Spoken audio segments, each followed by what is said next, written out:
Assalamualaikum warahmatullahi wabarakatuh. Nama saya Alivia Nur Juliani dengan NIM 2204155 dari kelas Biologi C. Akan menjelaskan mengenai analisa causal loop dan stock flow untuk tugas TS mata kuliah Biomodeling. Yang pertama ada penjelasan mengenai sistem dan pendekatan sistem. Sistem menurut Abdul Qadir pada tahun 2014 adalah sekumpulan elemen yang saling berkaitan atau terpadu yang dimaksudkan untuk mencapai suatu tujuan. Kemudian, menurut Sutabri pada tahun 2012 menyatakan bahwa sistem adalah suatu kumpulan atau himpunan dari suatu unsur, komponen, atau variabel yang terorganisasi, kemudian saling berinteraksi dan saling bergantung dan terpadu satu sama lainnya. Kemudian ada penjelasan pendekatan sistem. Pendekatan sistem merupakan metode untuk menyelesaikan suatu permasalahan yang kompleks dan bersifat dinamis.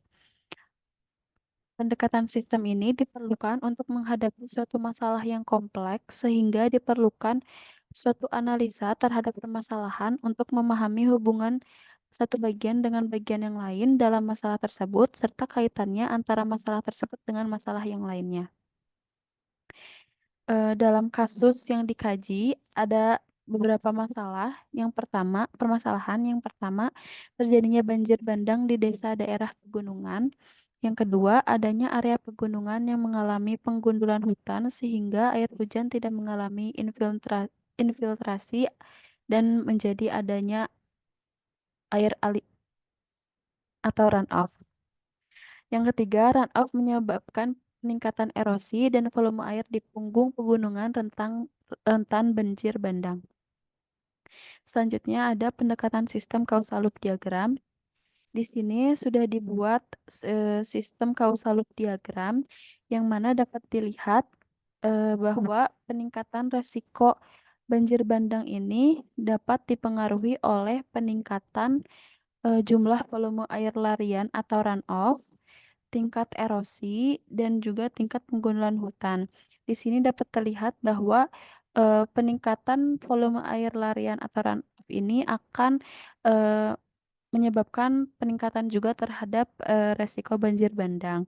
Kemudian selanjutnya volume air larian juga akan meningkatkan erosi yang kemudian erosi ini akan menyebabkan eh, peningkatan resiko pada banjir bandang.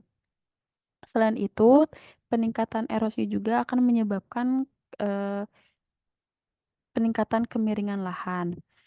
Kemudian, tingkat penggundulan hutan ini juga akan meningkatkan risiko banjir bandang.